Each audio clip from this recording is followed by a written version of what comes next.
Let's go. Welcome to the Live Golf Team Championship.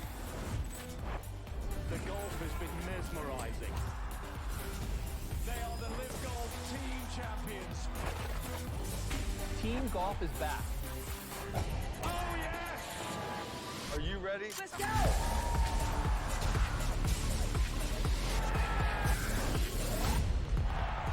That's what champions do.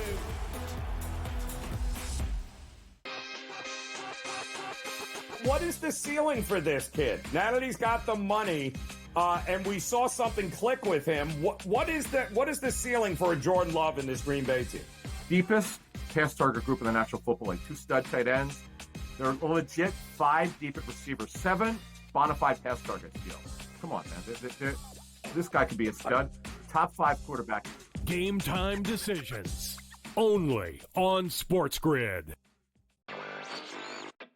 It just goes to show you how special this guy is, and I can't figure out why he doesn't cut through like the Tiger Woods of the world in that kind of dominant fashion in years past. He stepped up to the tee box on the 14th hole, and he was 60-1 to win that golf tournament. You know, he was trailing by 6 shots, and he comes out on top. Newswire. Only on SportsGrid. However many units are on the line, however many people, however many cocktails, like it's a perfect scorecard. And someone questioned him on one hole. He's like, well, one thing I never get wrong is the scorecard. And then we're on like 13 and he's adding up and he's like, this is wrong. I looked back from number 13 and I'm like, I'm missing $140 somewhere. I don't know where I'm missing it. And I'm looking back and I'm like, no, yeah, it doesn't match up on 11. And I got to track it back to like number 7. Only on SportsGrid. Ferrall has taken over. Let's go. It's Ferrall. Coast to coast. Steaks, chicks, stacks. You and I are going to make a lot of money. It's Ferrall. Coast to coast.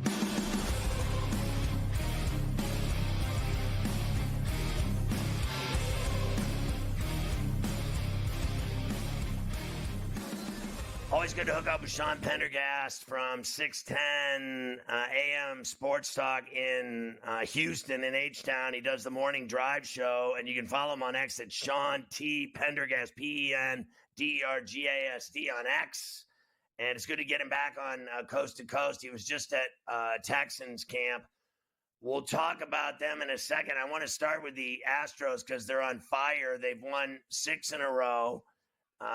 Bregman and Alvarez, co-player of the week in the AL. You just told me that Verlander has looked good in his rehab and is close. So they took over first in the West last night from Seattle, but that's kind of been going back and forth. I thought, the big series in Seattle was going to be more beneficial to them. It really wasn't. But here they are, a half game up, and they're hot, and they've won 6 straight, 7 of 10. What do you think of what you're seeing from them lately? Yeah, it's been good, Scotty.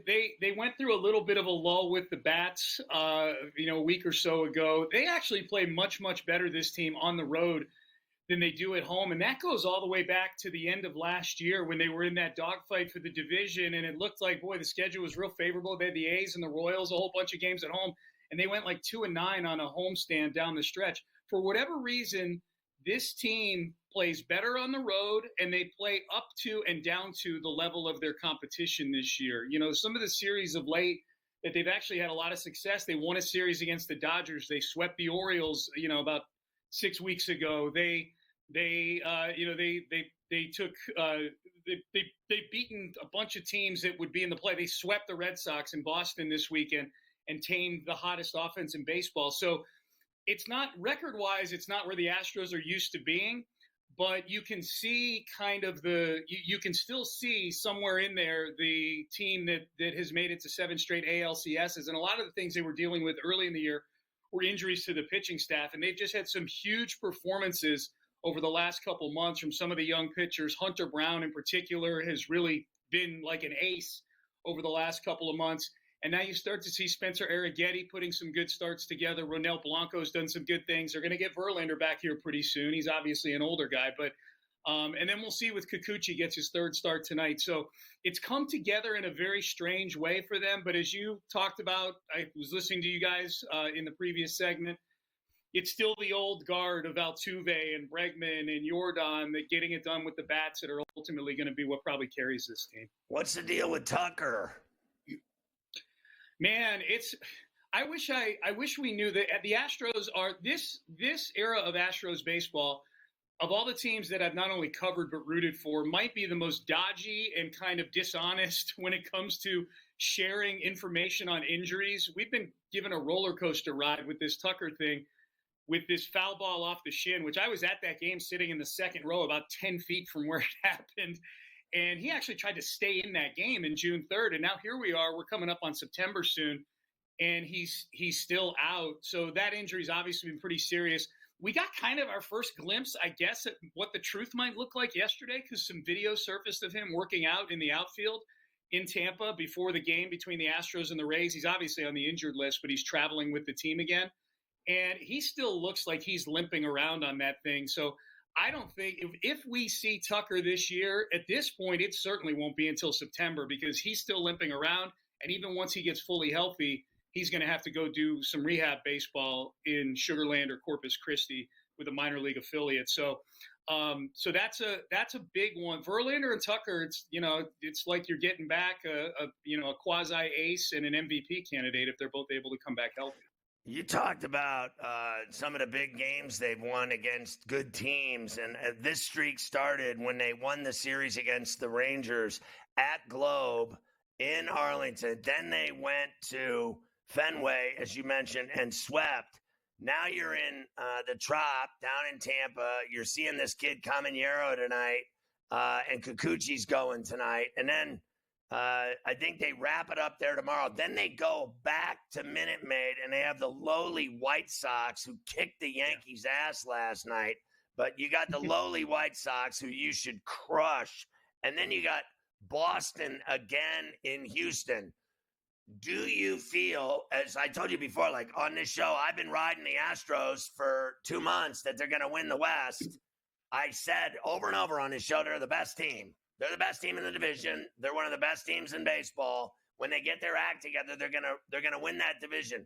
And to me, being up a half game is I'm chewing nails. Are they going to come through and win the division with all these games they got coming up at home? Yeah, I think they are. And I say that even after talking about how they've kind of struggled at home of late and then late in the season last year. But I think they're just too talented, and they've had to overcome so much just to get here. They started out 12-24 this year. So, I mean, that's obviously that chunk of baseball is an outlier for this team. I rarely have they gone 12-24, if ever, during this run going back to 2017. So that's a total outlier. Since they started 12-24, they've given up the least runs in baseball, and now they're getting Verlander back. The bullpen is starting to round into form, and at least 2 starts in the Kikuchi trade, even though they got widely panned for it for giving up the prospects they gave up, 2 starts in, the Kikuchi trade looks pretty good. Now we'll see what happens tonight. But the Astros have done an amazing job this year in terms of coaching with the pitching and with like Framber Valdez. They've started to have him use his curveball more. When Hunter Brown had a 10 ERA through May, Alex Bregman sat down with him on the team plane and said, dude, you need to throw your sinker more. And he started throwing his sinker more. And now the guy has a quality start every time he goes out there. Kikuchi comes into the building and they said, dude, I'm oversimplifying it here, Scotty, but he threw his changeup like 10% of the time in Toronto. And they said, you need to throw that changeup more and use it more and, do it strategically. He's basically tripled the use of his changeup, and now he's come in and he's given them 2 really good starts since coming into the building. So they've been able to kind of piece the thing together and kind of muck it through June. And then, since the start of July, they've been one of, if not the best teams in the American League. If they're fully healthy and they've been playing the way they're playing, especially if they get Tucker back, then I think if you've got them winning the division, I think you're in really good shape. I think you're in good shape anyways. They've seen this movie, so many times now down the stretch in September. No team is more battle-tested in September and October than the Houston Astros. So you were at Texans camp. I got a couple minutes here, respectfully. They They kicked the Steelers' ass. The expectations are through the roof for this football team after what Stroud did last year. Can they live up to all of it? The schedule's really tough. They step up big time in weight class this year in terms of the quarterbacks that they play and just the teams that they play. They're getting a first-place schedule now, and those 3 variable games in the schedule for them are Baltimore, Kansas City, and Dallas. And they're all primetime games and Christmas games and things like that. I do think they're built for this, though. C.J. Stroud, you watched him. He's mature beyond his years. You know, he's battle-tested from back at Ohio State and the rookie year he had. And I think the big key is D'Amico Ryans, who just does a really good job of filtering out all that noise, good and bad, with this team.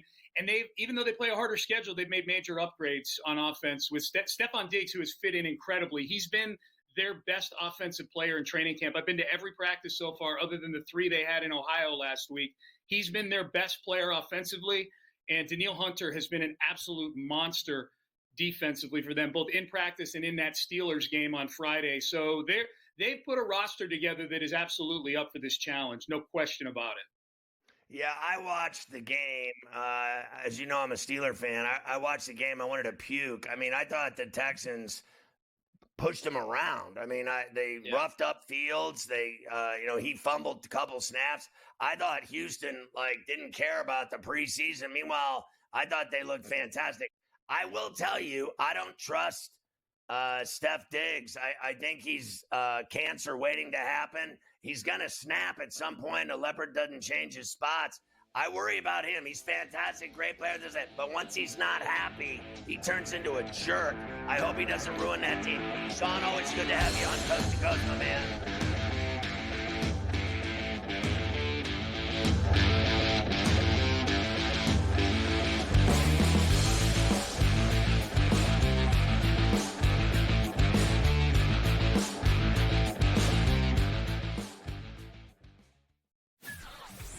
Russell Wilson listed as quarterback 1 on, of course, every team's got to put out these dopey unofficial depth charts before their preseason games.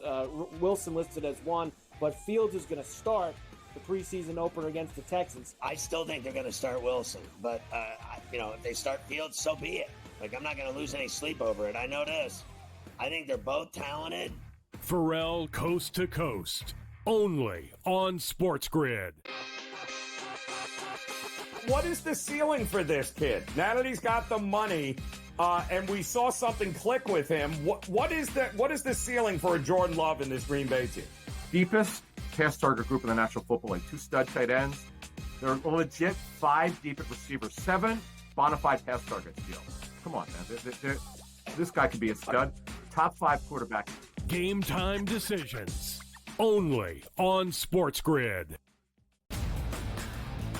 Say the under has the correct juice to the 6.5 win total for the New York Giants. It's a losing season. It's a bad season in the greater New York area.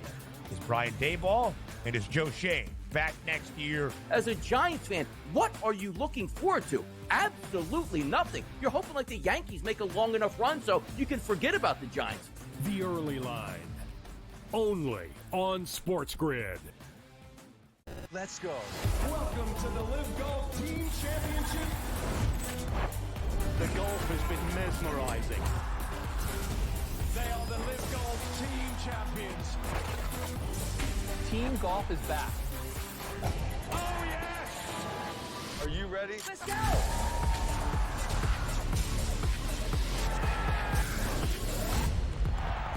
That's what champions do.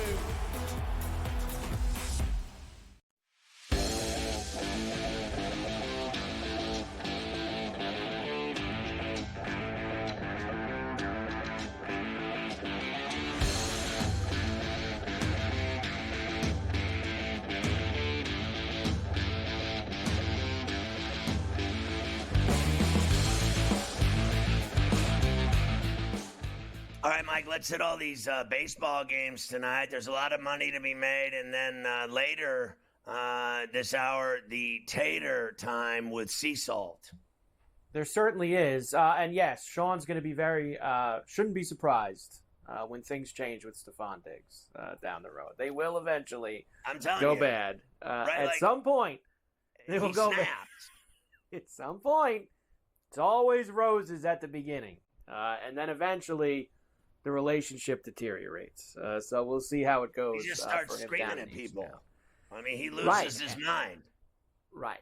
And look, and he's going into a very different situation than he did with Buffalo. When he came to Buffalo, they had guys, they didn't have anybody, and he was immediately a number one, always got the ball, always got this, and it was prosperous. I mean, him and Allen were very good together. There's other options on the Texans. He's going into a spot where he's got to share with everyone, like Tank Dell and like other guys, guys that are down there. So that's going to be interesting to see how he handles all that, because he doesn't like to share. That's one thing about him that is necessarily true. All right, here we go. Tonight's baseball. The Nationals and the Orioles will start things off. Of course, the Beltway series. Jake Irvin and Trevor Rogers are going to go tonight. Orioles minus $185, Nats plus 150, and a flat 9 big total. So they went out and got Rodgers at the deadline, and it's about time this guy does something right. Let's see him go out tonight at Camden and sit down this average Nats team. And I like him on a run line, laying it a 1.5 at plus 115. Yeah, I like it as well. The Cubbies and the Guardians get together in Cleveland again tonight. Javier Assad goes for the Cubs. Matthew Boyd is going to make his first appearance, we should say, for Cleveland. Of course, he was on Detroit last year. This is the first time Boyd has been in the mix. Right now, the Cubs plus 130, Guardians minus $155 at home, and an 8.5.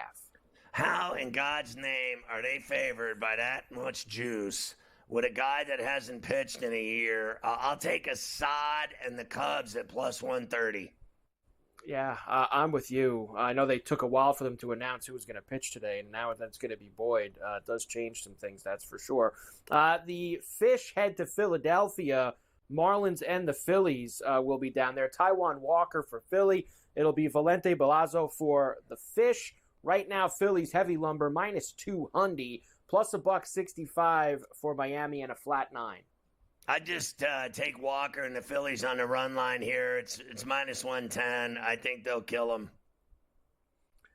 Mariners and the Tigers start a series. Remember, they played in Seattle last week, Scotty, and I believe we had this same pitching matchup. Kirby's Dreamland against Tariq Skubal. So we run that back again, this time in Detroit, where we have the Tigers minus 115, Mariners minus 105, and a flat 7. I bet on Skubal at Seattle, anyone. I'm going to bet on Skubal again here tonight at Comerica in Detroit. So I like him. He's just been unbelievable. He's going to win the Cy Young.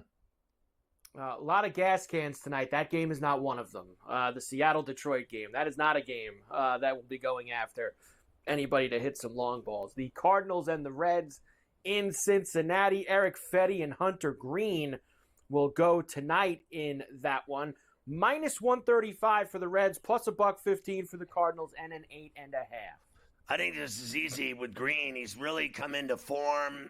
He's pitching great. His ERA is 2.9. He's 8-4 now. I bet the Reds this morning on the money line, and then I'd be willing not only on the money line to do it, but I'd be willing to do the run line as well at plus $1.50. I think Green will have him eaten out of his palm. Astros and the Rays. You were just talking to Sean about the Astros. They, of course, will have Kikuchi on the mound tonight. Shane Baz goes for Tampa. Minus 125 for the Astros on the road, plus 105 for the Rays, and a 7.5.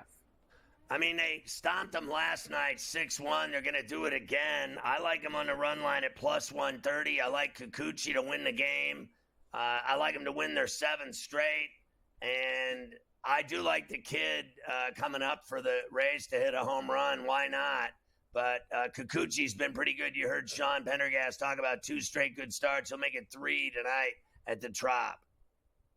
The A's are going to be at Citi Field. The Mets, of course, home after that very long 4-city road trip, which they sputtered to the end after getting smashed in Seattle. They'll stay against an AL West team, this time the A's. where Paul Blackburn, our boy Blackburn the Pirate, who of course was on the A's a couple of weeks ago, now faces his former team. I've seen differing reports on the Oakland starter, Scotty. I know it was supposed to be Stripling. I'm now seeing Boyle on a couple of the books as he's going to be going. But either way, minus 190 for the Mets, plus $1.55 for the A's, and an 8.5. Well, I think it's Boyle that's going, and he's awful. His ERA is over 7. He gets torched. I like the over 8.5 automatic. I like the Mets and Blackburn the Pirate on the run line at plus 105. Rangers and the Red Sox played a good one last night at Fenway. Tonight, Jose Urena and Cutter Crawford will be the starters. As of right now, Red Sox minus $1.45, plus 120 for the Rangers, and a big 10-piece for the total. Can I get a little Rangers on the road tonight at Fenway at plus 122? Why not? They're both guys that struggle at times with their stuff and control. To be honest with you, both of them have losing records. Anything's possible here. I'll take the Texas Bats tonight in Boston. We'll squeeze one more in here. Royals and the Twins in Minnesota. Seth Lugo goes for the Royals. Zebby Matthews going to make his Major League debut for Minnesota, it looks like. They're minus 130, plus 110 for Kansas City, and an 8.5. I love Lugo here in the Royals at plus 110, plus money with him. He's 13-6 with a 2.7 ERA against some rookie. Give me a Lugo in the Royals tonight at Target. We will do the rest, including all of the late-night games on the left coast, when we come back.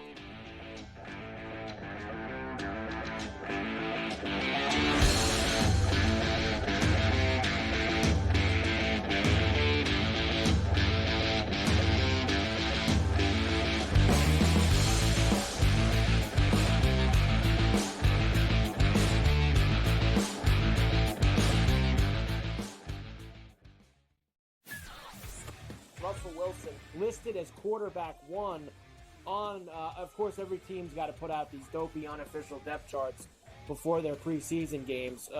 Wilson listed as 1, but Fields is going to start the preseason opener against the Texans. I still think they're going to start Wilson, but, if they start Fields, so be it. Like, I'm not going to lose any sleep over it. I know this. I think they're both talented.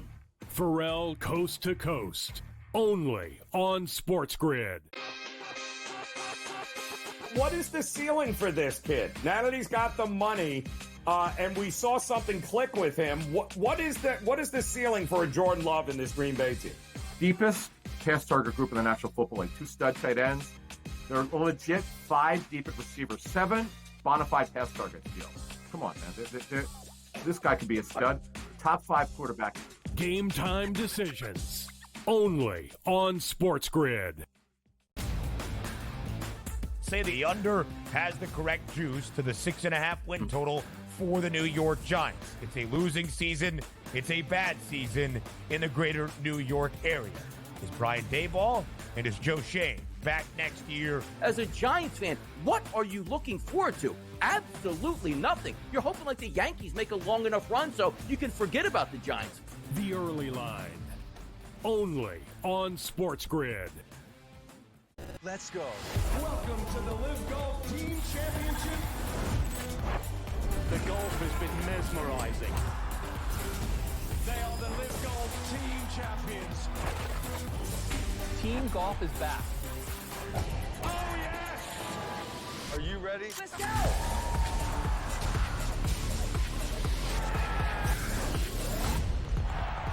That's what champions do.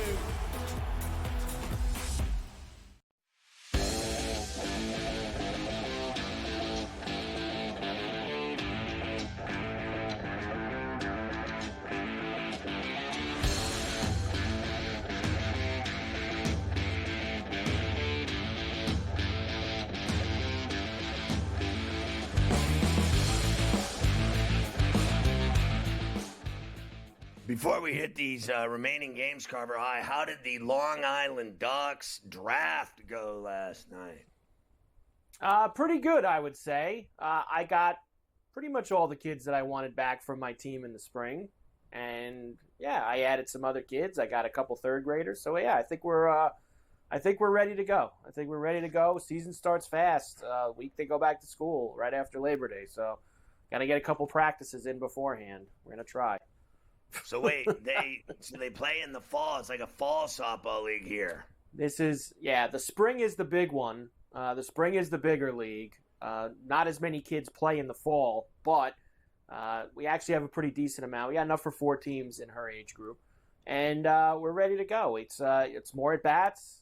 It's more playing. It's getting better. Learning how to pitch. That's another challenge that we're going to have here in the fall. So we got a lot of things to work on. Did Ray Lewis get any of her friends that she wanted drafted? Yes, of course. I've got 2 or 3 that were no doubt about it. One of her friends' dad is he does the coaching with me. He's the assistant coach, so I'm locked in with him, and we're good to go. We're ready for the season, as they say. Ready for the season. And manager is Buttermaker from the Buttermaker. He shows up with a 6-pack of Budweiser for the games. Oh, precisely. He drinks them before Carver High gets there after leaving the studio to do the show. He shows up in the 3rd inning, and Buttermaker's already 6 cans deep. Oh, and boy. the starting pitcher is Tatum O'Neal. She throws 90.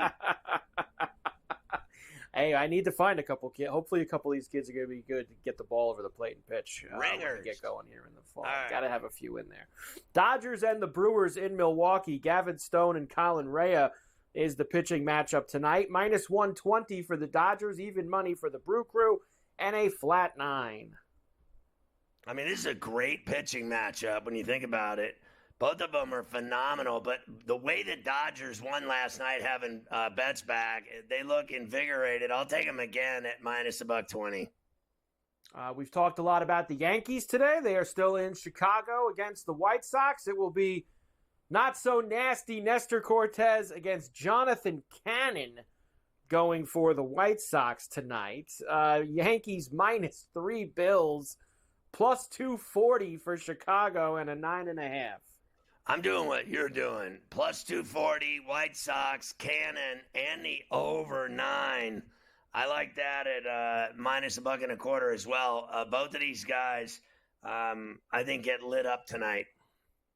I could definitely. Over smells good, too, in this one. Over definitely smells good. Blue Jays and the Angels out in Anaheim. Kevin Gossman and Carson Fulmer are the starters. Minus 120 for the Jays, even money for the Angels, and a flat 9 as well. Yeah, I like Gosman here in the Jays, and believe it or not, I like the under. I don't think the Angels are going to do anything against Gosman. Ooh, how about that? We will have Austin Gomber and the great Eduardo Rodriguez tonight in Arizona. Rockies and the Snakes getting together again. Minus 210 for Arizona, plus 170 for Colorado, and an 8.5. Again, over here, over the 8.5. And I'm going Diamondbacks every night until further notice. All they do is win. Pirates, of course, 8-game losing streak into Petco tonight. Louis Ortiz and Michael King, the pitching matchup. Minus 250 for the Friars, plus 200 for the Buccos, and a flat 8. I bet it this morning on the run line with the Padres. As simple as that. The Pirates are a disaster right now, and the Padres are winning every night like the Diamondbacks. They both just keep winning, so I'm going to ride both of them until further notice. I don't blame you. That's for sure. They win every single night. Braves and the Giants finally in San Francisco. Of course, they played that great 1-0 game last night. The fisherman Charlie Morton, who's been banged around his last few times out, against Kyle Harrison. Minus 115 for the Braves, minus 105 for the Giants, and a flat 8. Give me George Harrison and the Giants, a.k.a. the Beatles. At that pick-em price, I like San Francisco tonight to get even in that series. I did just get an updated weather report. The wind blowing out straight away, 10-plus miles per hour at Oracle tonight. Maybe a place we don't normally get some taters. Give me the over. We might be able to find some tonight in that game, so I might be adding a little to the card there. We'll do taters when we come back on the Lions Share.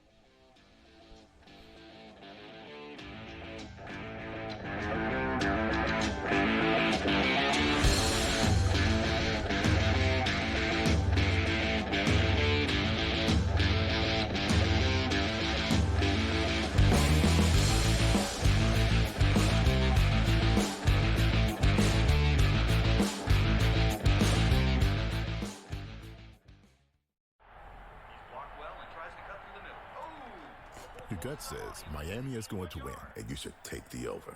Your gut also said your NFT selfies would only go up in value. They didn't. But your head is on SportsGrid and knows the QB is in concussion protocol. The backup has a 45 QBR against the zone coverage. The New York D has the most sacks in the league. So yeah, trust your head. It's smarter to be on SportsGrid. There is going to be an energy to game time decisions that you will feel night in and night out. We're going to go through every single thing, and I've got a great team behind me that's going to help me get the job done. I want this to be the place that people come to. We are going to hit every single one of those markets that you need to know about. There is not going to be a better place, I promise you, than Game Time Decisions. We will have everything at our disposal, and we will use that to our advantage. I'm Kevin Walsh. Tune into Game Time Decisions from 6 to 8 p.m. Eastern on SportsGrid.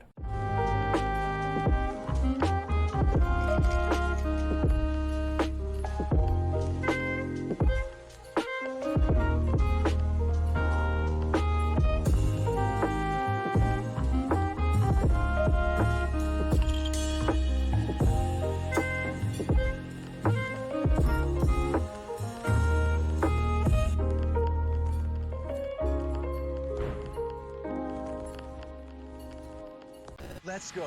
Welcome to the Live Golf Team Championship. The golf has been mesmerizing. They are the Live Golf Team Champions. Team golf is back. Oh, yes! Are you ready? Let's go!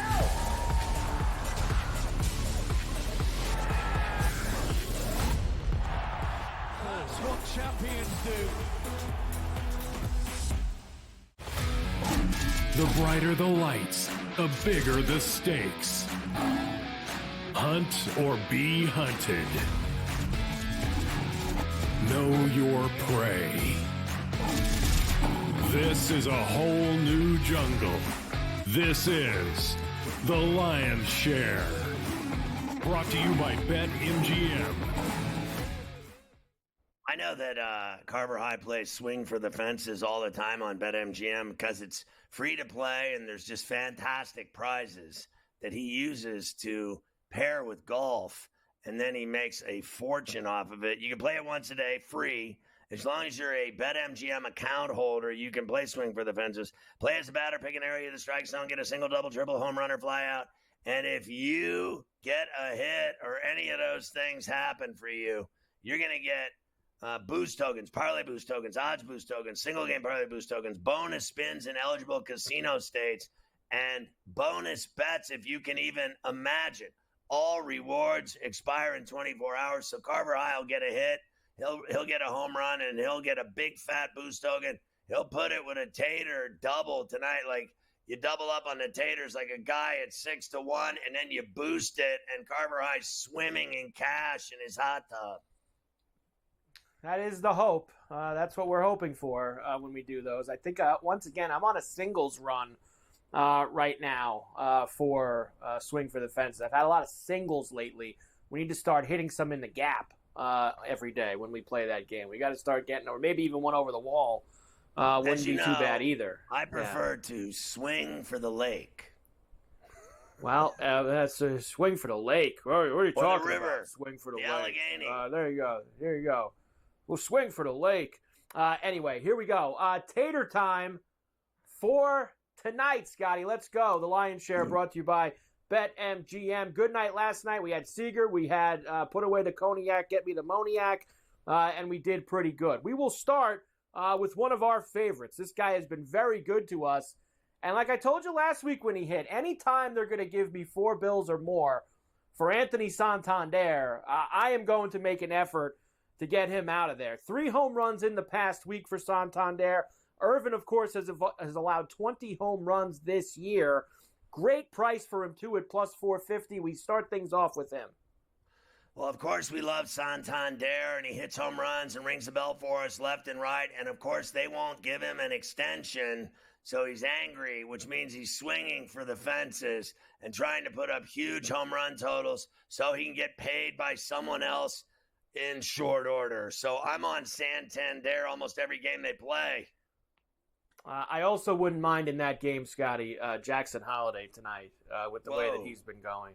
So I wouldn't mind if we wanted to go there as well. Next, we'll go to Cleveland and Chicago for the guards. And this guy has become a Tuesday Tater staple. He has been so good on Tuesdays. How about this, Scotty? He's at 9 home runs on Tuesdays. There's been like 16 Tuesdays so far, every week of baseball. He got 9 homers. That is Josh Naylor from the Guardians. 2 homers in the last week. Assad has not been great for the Cubs recently. And I gave you the stat with the 9 homers on Tuesdays. Plus 425 for Josh Naylor tonight. Let's go.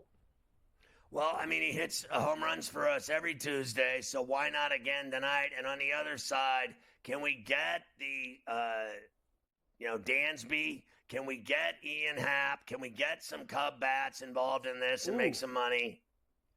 I forgot to say that to you, actually, because now that they named Boyd the starter for Cleveland, Ian Happ 3 for 3 with a homer off of Boyd in his career, and I think it was around 475 or 500. I forget the number off the top of my head. So Ian Happ, a good ad for Tater Time in that game as well. I know he homered last night, too. We'll get him in the mix there. Another great game for Taters. I told you, this is a gas can night that we have, is the Rangers and the Red Sox in Fenway. We hit with Seager last night, and I'll tell you, Seager's got great numbers off of Cutter Crawford. He's got 2 homers off him in his career. But so does Marcus Semien. 3 for 10, 2 homers off of Crawford. Crawford has allowed 27 homers this year. 13 of them have come in his last 4 starts. Plus 450 for Semien tonight. We'll get Seager in there as well. Yeah, I like both of them. I mean, why not? Seager can get a home run every night. What's the problem? And in that ballpark, I mean, it's a pop fly is a home run. Yep. And listen, we're going, like I said, we're going after the pitcher here. Crawford has been miserable for the Red Sox. Hopefully he continues to give up some long balls. Another guy who is a gas can staple on the Lion's Share is Austin Gomber from the Colorado Rockies. Well, we will go after him one more time tonight. Why? Eugenio Suarez. He's been good to us too here with the Taters. 3 for 12 with 2 homers off of Gomber in his career. Gomber's allowed 24 homers plus 4 bills for Suarez late night in the desert. Don't call me Gino Malkin Suarez at 4-1. Let's go. Now, Marte's got good numbers too, but Scotty, he's been in and out. He's left 2 games in the last couple days. Not sure he'll be in the lineup tonight. If he is, maybe you take a shot with him because he destroys Gomber as well. But I don't like that he's been coming out of these games because what happens when you leave the game? You lose. You're not going to win. You ain't getting a homer when he's sitting on the bench. So that's a big problem that we have. Next, we will go to the Yankees and the White Sox. I told you I'm going to go Nasty Nestor tonight. And who's the one guy on the White Sox who I told you he's actually having a pretty good year? Andrew Vaughn, plus 400. He's 3 for 12 with a homer off of Nestor Cortez in his career. Yankees looked miserable last night. Nestor's allowed 21 homers already this year. Andrew Vaughn at 4 bills. Give me Benintendi, Baldwin, Vaughn. Who isn't going to hit one off of Not So Nasty Anymore Nestor? And next, finally, we will go to Citi Field, where I know we like the Mets to beat the A's tonight. That's full fine and good. But the Butler has been ringing the bell on Tuesdays as well. Not as good as Josh Naylor. Butler's got 5 homers on Tuesdays. Blackburn's allowed 9 homers in only 61 innings. He's facing his former team. They know him well. Hit off him in spring training, etc., etc. Give me the Butler at 5 bills tonight. And your boy Rooker as well. The Butler did it. Yeah. I still like the Mets, but I like that 5-1 right there. That's fine. I mean, hey, we could get a couple homers for the other team, even in a loss where they lose by 5 or 6 runs. There's nothing wrong with that. Little 8-4 game with the A's hitting a couple of homers. That's all right. And I got you the price for the kid on the Rays, who's of course making his debut tonight, Junior Caminero, number 2 prospect in baseball, being called up. He's in the lineup, hitting 5th, playing 3rd. Plus 675 on BetMGM for Junior tonight. We put him on the list, Scotty. We'll get Junior involved. remember when Reese Hines came up and he hit like 40 home runs in 3 days? He hit a lot of home It runs. happens all the time. These guys get called up, the top prospect, and he steps into the batter's box and jacks a home run in his first at bat in the majors. So I love this 675 on this kid tonight, even against the vaunted Astros at the Trop at home. Kikuchi going to give one up, serve one up to the number 2 prospect in baseball. And I'll give you this note as well as we're going out. I told you in that Giant Brave game that the wind is blowing out tonight at Oracle, late night for that game. You're getting some prices on some of these Brave and Giant guys that are very juicy. I mean, Ozuna's plus 425, Olson's plus 600, Solaire's plus 425, Riley's plus 500. Fitzgerald on the San Francisco side plus 775 right now on BetMGM, and Morton has not pitched well. That could be a game. I know 1-0 last night, Scotty, but that could be a game tonight where the script gets flipped a little bit and we get some taters. So I look for like that. Chapman and Fitzgerald, and then on the Bravo side, I like Soler. He's been hitting them since he went back to Hot Town, even though the game's Soler's in on San fire. Francisco. There you go. Santander, Naylor, Simeon, Suarez, Vaughn, Butler, and Junior, the kid, the lion's share, brought to you by BetMGM for the taters. Let's go. And we've been ringing the bell every single night on the taters. Keep on it the that Lions way. Share. It's ridiculous. Please. It's criminal.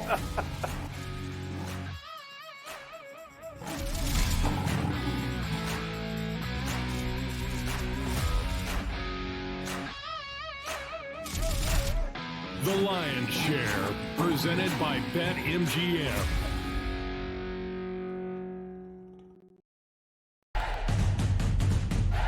Try and set the stage for what should be a great year of NFL action.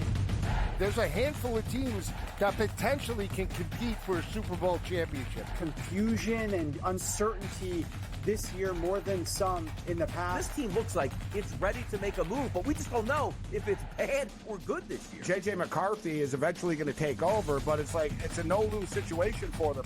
I mean, they suck. They were 7-10. Only on SportsGrid. It just goes to show you how special this guy is, and I can't figure out why he doesn't cut through like the Tiger Woods of the world in that kind of dominant fashion in years past. He stepped up to the tee box on the 14th hole, and he was 60-1 to win that golf tournament. He was trailing by 6 shots, and he comes out on top. Newswire. Only on SportsGrid. However many units are on the line, however many people, however many cocktails, it's a perfect scorecard. And someone questioned him on one hole. He's like, well, one thing I never get wrong is the scorecard. And then we're on 13 and he's adding up and he's like, this is wrong. I looked back from number 13 and I'm like, I'm missing $140 somewhere. I don't know where I'm missing it. And I'm looking back and I'm like, no, it doesn't match up on 11. And I got to track it back to number 7. Only on SportsGrid. I'm talking about playing Keontae George, Taylor Hendricks, Isaiah Collier, the rookie, Cody Williams, the rookie, Bryce Sandoval, second year, maybe keeping Walker Kessler. That means either Danny Ainge thinks that they're going to be a championship team in 3 to 4 years, or he's going to wait 1 year and he's going to trade Lauri Markkanen and he's going to get the farm. Betting above the rim. Only on SportsGrid.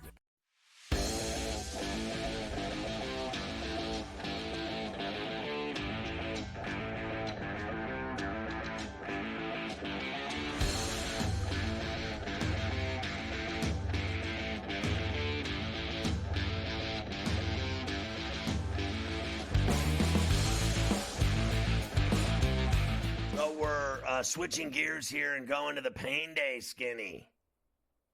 Yeah, I mean, we have to get into the pain day because pain day is getting close. I mean, you just pretty much tasted at this point, right, Scotty? I mean, we're almost there. Only 2 more of these dopey preseason games, and then we'll finally be there for real. Just got to get through the next couple of weeks. But what's one thing that never stops, whether it's training camp, Injuries. preseason games, regular season, I mean, it just never ends. Unfortunately, you can't keep these guys in bubble wrap all the time. But what you can do is try to do the best you can. J.J. McCarthy will undergo knee surgery, torn meniscus in his right knee. There is no timetable for return yet. Sam Darnold is now going to be the clear starter for the Vikings going forward. That is for sure. We'll see, like they said, Scotty, with that meniscus, they've got to get in there first before they know how bad the situation is. If it's torn, if it's not. So you won't get that update for a couple days probably. Yeah, I think they know, frankly, that it's torn, and they're going to fix it, and he's going to be out 2 months. That's just all there is to it, or at least, right, they say it's 6 to 8 weeks with a meniscus. Well, first of all, a tear, it might be longer, but typically it's somewhere in that window when they scope a meniscus. It's, like I said at the beginning of the show, this is way better news than a torn ACL where he'd be done for a year. This is, like, frankly, amateur hour in terms of knee injuries. They'd fix these all the time. I mean, this is like brushing their teeth. I think he'll be fine. I think he'll play midseason. That's probably will be the case. I guess the thing for him will be if Darnold plays well and they're in good shape in the midseason when he comes back, he ain't going to play. Then he won't That's play. kind of how it. Then he won't play. That's kind of how it goes for him. He's now at the mercy of how well Darnold does, but I'm not sure he's going to do that well. I don't know about you. Now that we know it's going to be Darnold for the foreseeable future for them, I don't know if I'm that high on that idea. Is he going to consistently get Justin Jefferson to rock? I don't know, Scotty. I'm not sure about that. Well, you heard Gabe. He buys into Darnold, and I don't. I don't buy into Darnold. We've already seen Sam Darnold over and over and over again. How many different jerseys does he have to have on before you're convinced that he's not that good? I mean, he might be right, Gabe, and the guy will have a great season and they'll make the playoffs. Are you really buying that? Look, we know that JJ is the future of the Vikings. So if this is a lost season, so be it. It's no different than a old school way of thinking in the NFL where they'd get a rookie in a draft and sit him for 3 or 4 years and let him learn before they ever play him. Nowadays, in the NFL, they draft a quarterback, and not only do they start him, but they get Super Bowl predictions, like the Bears. The Bears got Caleb Williams. Immediately, he's the rookie of the year. Immediately, they're a playoff team. Immediately, Eberflus is the coach of the year. And immediately, the Bears are getting tickets for the Super Bowl. And I am not one to buy into any of that. I'm not buying it. I'm just not buying it. But nowadays, in the NFL, you draft a really good quarterback, they just start him immediately. They start him immediately and throw him right into the fire. And you know how it goes. Let's face facts. It doesn't go well. The only guy that stands out to me is Stroud. He's the only guy. Name another guy right now off the top of your head that just came in and dominated in the NFL as a rookie quarterback. I mean, they all struggle like nobody's business. That's what they do. Look, they're rookies for a reason. Stroud was very good last year. You know, sometimes you do get some that get put in the right situation and they break through a little bit quicker, but there's always growing pains with any of these guys. Another significant injury, Lions running back Jahmyr Gibbs suffers a hamstring injury. Now, I was seeing before, Scotty, that this apparently isn't as serious as they had originally thought, and that they think he's going to be ready for week 1. They don't obviously not going to do anything else with him here in August and training camp, etc., but they think that Gibbs will be ready to go for the first game of the season. Yeah, I don't believe that. Listen, it's real simple. When you pop that hammy or you strain that hammy, it is one of the most aggravating recurring injuries that can linger for months. You think you're better, and then you go back, and then it re-ups. The injury re-ups. Like you just strain it again. You pull it again. Same thing. I'm not a fan of hamstring and calf injuries of guys thinking that they're okay. I think I'm going to give it a go today. every time I ever see anyone, and I play a lot of ball, that has a hammy or a calf, and they come back too soon, it injures again. It's that simple. And I don't buy, I'm just not going there, that he's going to be ready on September 8th. I just don't believe it. Those things are so aggravating and so lingering. They just linger. They never get better. You know why? I'll tell you one reason why. They don't do anything on him. So all he's going to do is training table for the next, 6 weeks. That'll be that. I think, you'll have someone working on that thing. He can't go out and run. The other thing is that you're still at that time of the year where you don't have to be as transparent as you do when the regular season starts, right? And you have to put out that injury report on Wednesdays and Fridays, and you're not at that point yet. So the team hasn't actually officially said anything. This is all the insiders with their sources and things like that. So it might be worse, like you're saying, and the hamstrings do linger. That's something that absolutely has to get taken into account as well. Hollywood Brown, 4 to 6 weeks.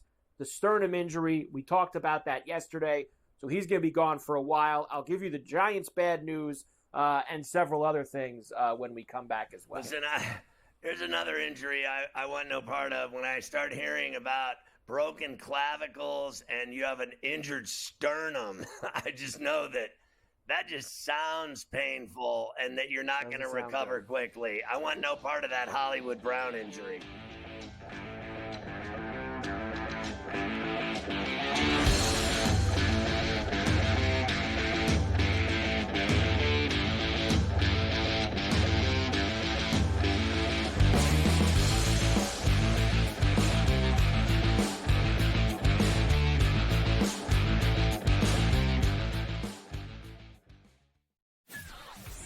Russell Wilson listed as quarterback 1 on, of course, every team's got to put out these dopey unofficial depth charts before their preseason games. Wilson listed as 1, but Fields is going to start the preseason opener against the Texans. I still think they're going to start Wilson, but, if they start Fields, so be it. I'm not going to lose any sleep over it. I know this. I think they're both talented. Ferrall Coast to Coast, only on SportsGrid. What is the ceiling for this kid? Now that he's got the money, and we saw something click with him, what is the ceiling for a Jordan Love in this Green Bay team? Deepest pass target group in the National Football League. 2 stud tight ends. They're a legit 5 deep at receiver. 7 bona fide pass targets deal. Come on, man. This guy could be a stud. Top 5 quarterback. Game time decisions, only on SportsGrid. Say the under has the correct juice to the 6.5 win total for the New York Giants. It's a losing season. It's a bad season in the greater New York area.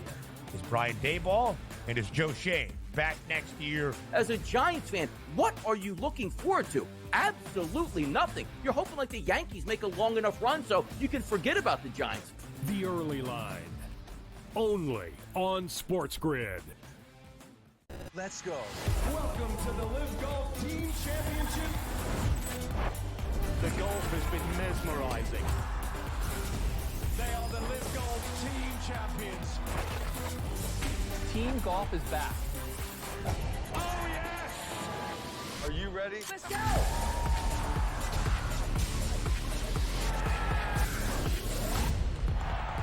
That's what champions do.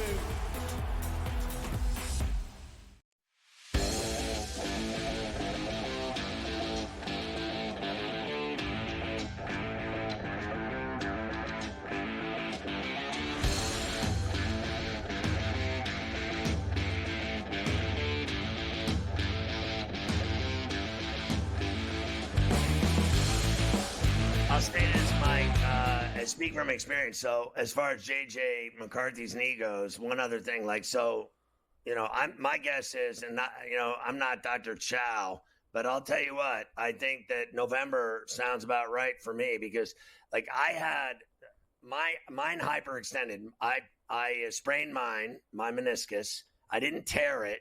I went for an MRI and X-rays and everything of the knee because I heard a huge pop. And when I went down, it just gave way. I heard a pop. My knee gave way. I couldn't put any weight on it. I told you I iced it for like 3 days, nonstop, put compression on it and massage on it nonstop for 3 or 4 days. And I got to be honest, I've played with a brace ever since. I cannot play basketball without the brace on now. My knee will give out. So these meniscus, you lose strength in the knee. You definitely don't have, you can't, jump, put weight on it, do the normal things that you do. Now, if they go in and clean it out and fix it, they're going to fix the tear. They're going to clean it out and fix that tear, right? So he's going to be fine. But I'm telling you, just hyperextending it and spraining it, my meniscus has never been the same. Like I don't wear a brace all day when I'm doing normal stuff like walking the dog or going downstairs. And when I do, like every day, like I'll be going down a stair and it'll just give way. It'll just give out. And I'll have no strength in that knee. So it's not something you can mess around with. He's obviously going to get it cut and cleaned and scoped and vacuumed out. So they'll fix it, but he's not going to be able to put tons of weight on it and do any kind of cutting and doing anything serious, I think, until November. It certainly sounds that way. The Giants have all kinds of problems as well. Malik Neighbors, they also think that they have dodged a bullet, as they say. They thought the Neighbors injury might be worse. Now they're saying mild ankle sprain, and they expect him to be ready for that Week 1 game. The Giants do play the Vikings in week number 1. More bad news for them, though. Their rookie running back, Tyrone Tracy, went down, non-contact injury, carted off. They say it's an ankle injury. We'll see how that goes as it progresses. So the Giants having a couple of injury problems on the offensive side of the ball, especially with Neighbors, who's, of course, going to be their top weapon. Well, he's a badass. And I think this is going to be, frankly, Odell Beckham all over again. When they got Beckham and he was the number 1 pick, that's what this guy's going to be for them. He's a stud. He certainly is. Deshaun Watson will start the Browns' 3rd preseason game against the Seahawks. He's on pace to start for the Browns in their Week 1 game. So Deshaun Watson, Scotty, you talk about a guy who has a lot to prove on the field, especially since that team was better last year after he got hurt and they brought Joe Flacco in. They were better, so he's got a lot to prove this year. That was embarrassing how good they were with Joe Flacco, and they paid him like $1 a day to play quarterback. And meanwhile, they're paying this guy $260 million, all of it guaranteed. Makes me sick to my stomach. And then everybody says he's, on fire right now, that he looks fantastic and he's tearing it up. I guess we'll see. One other thing on Neighbors, I just hope he's more mature than Beckham was. I mean, Beckham was the most immature kid I've ever seen come into the NFL. Remember when he got in a fight with the kicking machine? Remember, this guy, he caused a scene, got in fights on the field, got fights on the sideline. He was a tool. He acted like a clown when he came into the NFL. Hopefully this kid Neighbors' little more head on his shoulders. And that's a fact. 100% fact. And I think that with wide receivers, I don't think you really know until you get going, right? I don't think you really know until you get him out there. And I'll tell you, it'll be challenged right out of the gate with Daniel Jones. Whether he's getting him the ball or not, we'll see if he starts bellyaching for a lot of things that are going to be going on. Washington signs Martavis Bryant. I can't believe Martavis Bryant is still getting burned somewhere, Scotty. Remember, what he do a 5-year stretch somewhere? He hasn't been in the league. You're right. Remember how good he was when he got drafted by the Steelers those first couple years? He was really good for the Steelers. He played in the UFL, the XFL, whatever that was. Chase Claypool, another former Steeler legend. Bills put him on IR.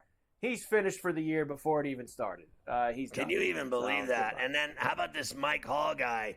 I was going to say him. He's having a bad day. He's not doing good. I was going to give you that later. I guess domestic abuse. I guess he threatened some chick with a gun allegedly. It's amazing. It never ends. It never ends.